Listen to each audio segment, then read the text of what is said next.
여러분, 우리가 예수 믿는다는 것, 예수를 나의 주, 나의 하나님, 나의 그리스도로 고백한다는 것이 어떤 의미겠습니까? 우리가 예수님을 나의 그리스도로 고백한다는 것을 알기 위해서는 예수님에 대한 올바른 지식이 있어야 됩니다.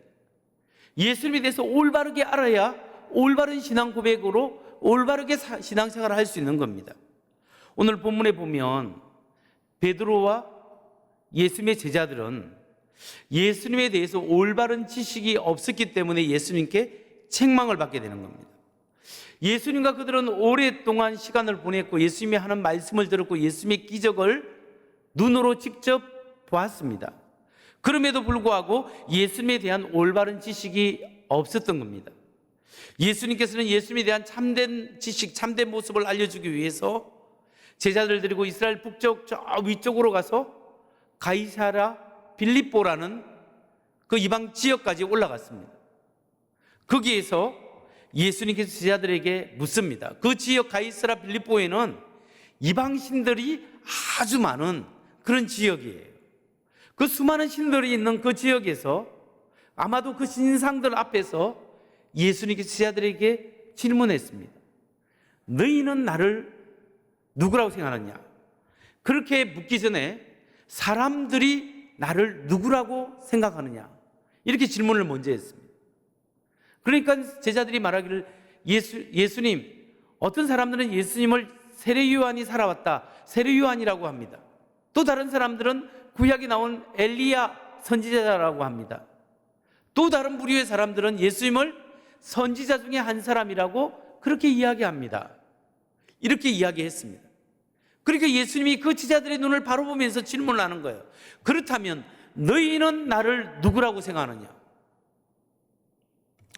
이 질문에 잠시 정적이 흘렀는데 성격이 급한 베드로가 먼저 나서서 대답을 합니다. 주님은 그리스도이십니다. 마태복음은 주님은 그리스도시요 살아계신 하나님의 아들입니다. 이렇게 설명하고 있죠. 예수님은 그리스도이십니다라고 올바르게 그는 고백을 하게 됩니다. 마가복음 8장 29절 말씀을 보면 또 물으시되 너희는 나를 누구라 하느냐? 베드로가 대답하여 주는 그리스도시니이다 하매. 베드로는 올바르게 예수님을 그리스도입니다라고 고백했습니다. 그리스도는 헬라어로 크리스토스라는 말인데 이걸 히브리어로 보면 마시아흐라는 건데 아람어로 보면 메시아입니다. 이 메시아가 그리스도죠. 근데 메시아는 뭐냐면 기름 부음 받은 자를 말하는데 특별히 하나님 앞에 사명을 받은 사람을 말합니다. 그래서 그 당시의 사람들은 메시아는 하나님으로부터 사명을 받아서 이스라엘 백성을 구원할 구원자로 인식하고 이해하고 있었습니다. 그런 의미에서 베드로는 예수님을 그리스도라고 올바르게 고백을 했습니다. 그러니까 예수님께서 베드로의 고백을 칭찬하시면서 이 메시아 그리스도의 참된 모습에 대해서 이제 설명하기 시작하는 거예요. 메시아의 참된 모습은 뭐냐면 예수님께서 본격적으로 그리스도가 메시아가 고난을 받고 십자가에 못 박혀 죽고 부활할 것이다. 이걸 알려주는 거예요. 마가복음 8장 31절에 나옵니다. 인자가 많은 고난을 받고 장로들과 대제사장들과 서기관들에게 버림받아 죽임을 당하고 사흘 만에 살아나야 할 것을 비로소 그들에게 가르치시되. 지금 예수님께서 그리스도가 고난을 받고 십자가에 죽는다는 말씀을 합니다. 이 이야기를 들었을 때 제자들이 어떻게 반응하죠? 예수님이 죽구나 이게 아니라 제자들이 너무 놀랐어요. 너무 놀라서 베드로가 어떻게 그 다음 행동합니까? 예수님을 붙잡고 항변하매 이렇게 나오는데 예수님을 붙들고 항변하다라는 것을 헬라어 의미로 그대로 표현해 보면 예수님을 멱살을 붙잡고 벽에 붙이면서 예수님께 이야기합니다. 예수님 지금 무슨 말을 하십니까? 메시아는 죽을 수 없습니다. 주님은 결코 죽을 수 없습니다. 엉뚱한 소리 하지 마십시오. 이렇게 지금 이야기하는 거예요. 그러니까 예수님께서 사단아 내 뒤로 물러가라. 네가 하나님의 일을 생각하지 않고 인간의 일을 생각하는구나. 이렇게 책망하시는 거죠. 여러분, 이게 도대체 무슨 일이 벌어진 거예요? 이 사건은 예수님이 생각하는 메시아 관점과 제자들이 생각하던 메시아 그리스도의 관점이 충돌했다라는 것을 이야기하는 거예요. 다르다라는 것을 이야기하는 거예요. 그러면 제자들이 가진 메시아 개념이 어떤 개념일까요? 이 예수님의 제자들이 가진 메시아 개념은 일반 그 당시 유대인들이 가졌던 메시아 개념하고 똑같습니다. 그러면 그 당시 일반 유대인들이 가진 메시아 개념이 뭐냐면, 구약의 성경의 말씀을 자기의 삶 속에 그대로 끌어당겨서 자기 위주로 해석해서 적용하는 말씀을 가진 거예요.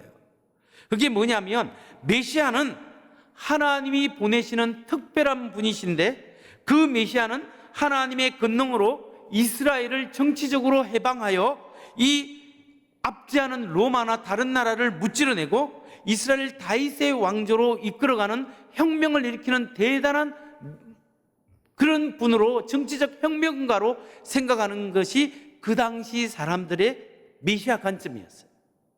물론 성경에는 이런 정치적인, 이런 주권적으로 다스리는 메시아 개념이 나옵니다만은, 이 지금 사람들이 생각한 정치적 메시아, 이 메시아가는 구약적인 그런 개념보다는 사실은 중간기 시대에 나왔던 개념이에요. 이게 무슨 말이냐면, 구약의 성경이 마지막 책이 말라기잖아요. 말라기와 예수님의 말씀이 전해졌던 그걸 기록한 마태복음, 예수님 시대 사이가 몇 년? 400년의 갭이 차이가 있잖아요. 그 당시에는 성경이 쓰여져 있지 않았지 않습니까? 말라기와 마태복음 사이 400년의 차이가 있습니다. 그 400년 동안 무슨 일이 있었냐면, 페르시아가 다스리고 헬라 제국이 다스리고 로마 제국이 다스리는 그런 시대에 이스라엘은 다른 열강의 다스림을 당하는 시대였어요. 그러니까 이 400년 동안 사람들이 다른 나라의 다스림을 받다 보니까 마음의 생각이 뭐냐면, 우리가 독립해야 된다. 독립하는데 어떤 독립이에요? 구약의 모델 다윗 왕조의 영광을 회복했으면 좋겠다. 그리고 구약에 보면 하나님이 그 다윗 왕조의 영광을 회복해 주겠다는 약속을 주어진 것을 끌어당겨서 이 사람들이 자기에서 그 메시아를 개념을 발전시키는 거예요. 그래서 어떤 하나님 보내신 그 메시아가 다윗 왕조를 회복시킬 것이라는 그 개념을, 그것을 확대시키게 된 거죠. 그 대표적으로 이 소원이 이루어지고 나온 내용이, 적혀진 내용이 어디 있냐면 솔로몬의 시편에 나와 있어요. 솔로몬의 시편은 구약 말라기와 마태복음 사이 400년 사이에 기록되었는데, 언제 기록되었냐면 예수님이 탄생하시기, 태어나기 전에 약 70년 전이나 100년 전에 기록된 유대 문학인데, 솔로몬이 기록한 시편이 아니고 그 당시 100년 전에, 예수님 태어나기 100년 전에 어느 바리새인이 기록한 문헌이에요. 그 문헌은 그 당시 사람들의 바람이 그 문헌 속에, 신앙 고백 속에 기록되어 있어요. 그게 솔로몬의 시편이라는 제목으로 내려오고 있었거든요. 그 솔로몬의 시편에 보면 17편 21절과 25절에 보면 이런 내용이 나옵니다. 보소서 주님, 그리고 그들을 위하여 왕을 일으키소서. 다윗의 아들 당신의 종 이스라엘을 다스릴 당신에게 알려진 시기에 오 하나님, 불의한 통치자들을 멸하도록 그를 힘으로 떠받치소서. 그녀 예루살렘을 멸망하도록 짓밟은 이방인들로부터 예루살렘을 청결하게 하도록, 죄인들의 오만을 쳐부수도록 하나의 진흙 항아리처럼 철장으로 그들의 모든 재산을 산산이 조각내도록, 그의 입의 말씀으로 불법을 행하는 열국들을 멸하도록 그의 경고의 열국들이 그의 앞에서 도망할 것이며. 여기에 나오는 메시아 개념이 어떤 개념이냐면, 하나님이 다윗 왕조에 어떤 씨를 보내주셔서 그 메시아를 통하여 이스라엘이 열국을 무너뜨리고 다윗 왕조의 영광을 회복하는 그 회복을 주셔서 그 메시아를 바라던 시대가 바로 중간기 시대고 예수님 시대였다라는 거예요. 정치적 메시아, 이 메시아를 그들은 보편적 유대인들이 가지고 있었어요. 그런데 지금 마가복음에서 예수님께서 말씀하고 있는 메시아, 예수님의 메시아 관점은 무엇일까요? 예수님이 와서 말씀하시는 메시아의 참된 모습은 정치적으로 이스라엘만 해방시키는 것이 아니라 전 인류를 구원하시는 메시아 관점인데, 그 메시아가 와서 사람의 죄를 대신해서 십자가에 못 박히는 것, 고난받는 메시아에 대해서 말씀하고 있는 거예요.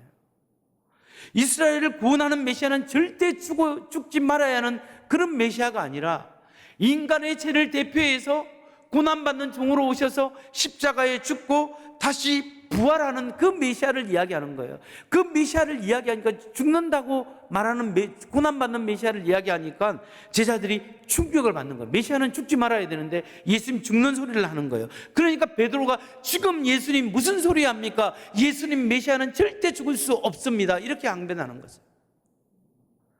여러분, 하나님의 말씀은 구약이나 신약이나 확실한데 사람들이 이 말씀을 자기 좋을 대로 따와서 왜곡시키고 자기 해석으로 만들어버려서 엉뚱한 신앙으로 이끌어가는 경향이 있다라는 거죠.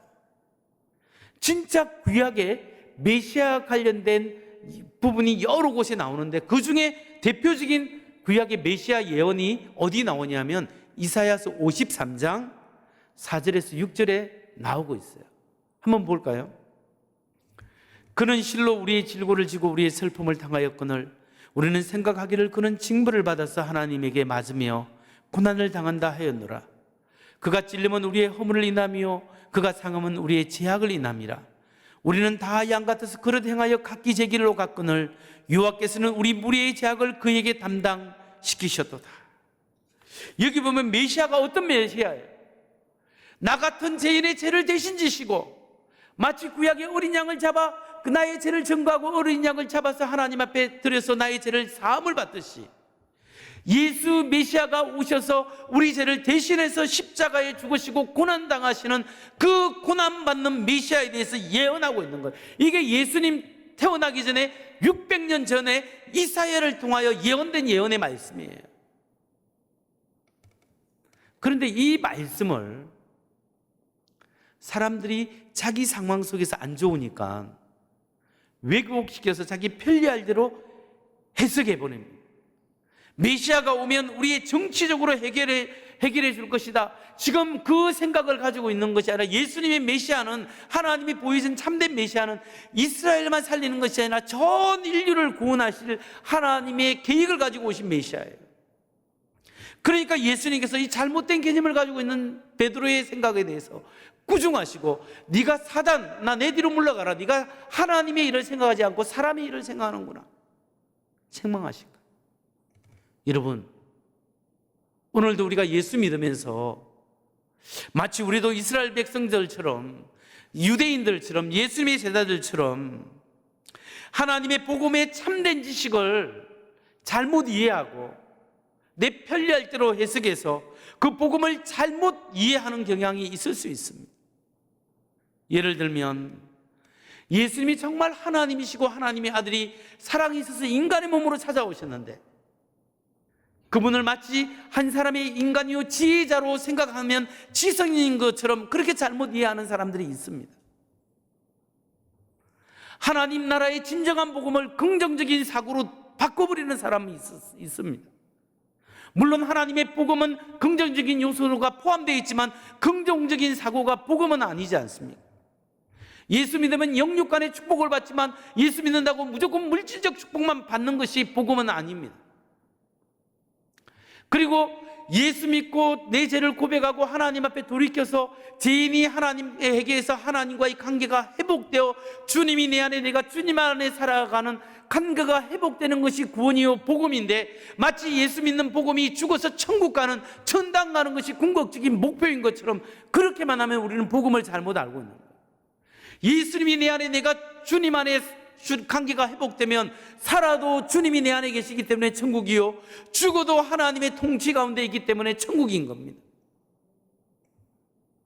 근데 여러분, 그렇다면 이제 우리가 꼭 살펴봐야 될 질문은 뭐냐면, 예수님을 주와 그리스도로 우리가 고백한다면 내가 예수님을 주님으로 그리스도로 고백한다는 그 고백의 의미가 무엇인가를 분명히 알아야 한다는 거예요. 여러분, 우리가 예수 믿는다는 것의 의미가 뭡니까? 내가 예수를 나의 그리스도, 나의 메시아, 나의 죄를 대신해서 십자가에 죽으신 분으로 믿는다는 것이 무슨 말이에요? 그것은 나의 죄를 위해 대신해서 죽으신 예수님이 하나님의 아들이시오, 나의 삶의 주인이십니다 라고 고백하는 걸 의미합니다. 예수님이 나의 죄를 위해 죽으신 그 예수님이 내 삶의 주인입니다. 전에는 내 마음대로 내 뜻대로 내가 주인 되어 살아갔지만 이제 나를 위하여 죽으신 그 예수를 믿고 예수님이 나의 삶의 주인입니다. 이 고백이 있어야 예수 믿는 사람이냐 아니냐, 이게 차이가 나는 거예요. 여러분, 예수님이 나의 삶의 주인입니다. 이 고백이 있어야 합니다. 그러면 예수님이 나의 삶의 주인이심을 고백하는 사람에게 주님께서 요구하시는 게 뭘까요?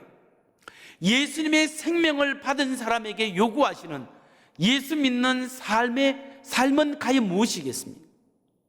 그것은 십자가를 지라는 겁니다. 십자가를 지는 삶을 살아는 거예요. 네가 예수의 생명, 하나님의 생명으로 새롭게 삶을 얻었으니 예수님이 살아갔던 그 십자가의 삶을 너도 져야 한다. 그럴 때 너는 생명의 영원한 영생의 부활로 태어날 수 있다는 사실을 우리에게 알려주는 겁니다. 십자가를 지는 삶으로 초대받았어요. 그래서 마가복음 8장 34절에서 예수님은 이렇게 이야기하지 않습니까?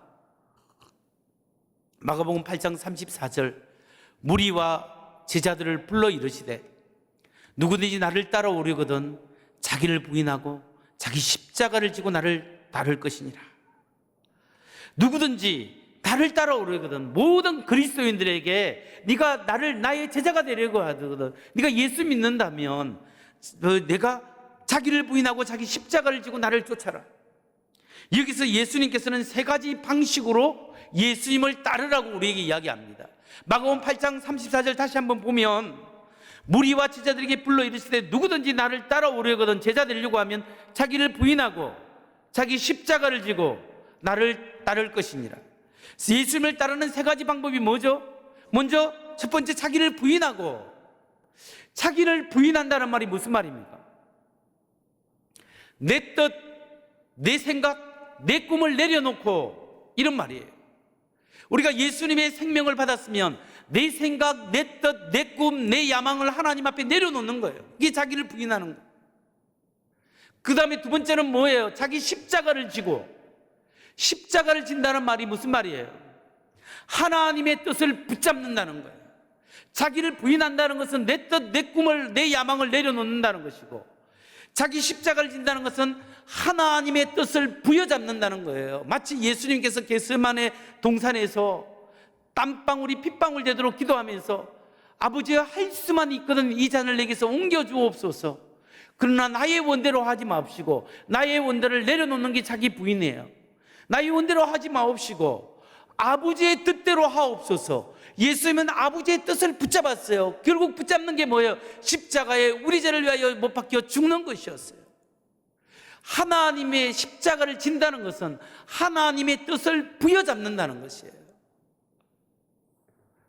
그래서 예수 믿는 십자가를 지는 삶은 자기를 부인하고 자기 십자가, 내 뜻을 내려놓고 하나님의 뜻을, 하나님의 꿈, 나의 꿈보다 더 큰 하나님의 비전에 내가 들어가고 그게 헌신하고 그 뜻을, 그 하나님의 뜻을 쫓아서 살아갈 때 여기에 진정한 행복이 있는 겁니다.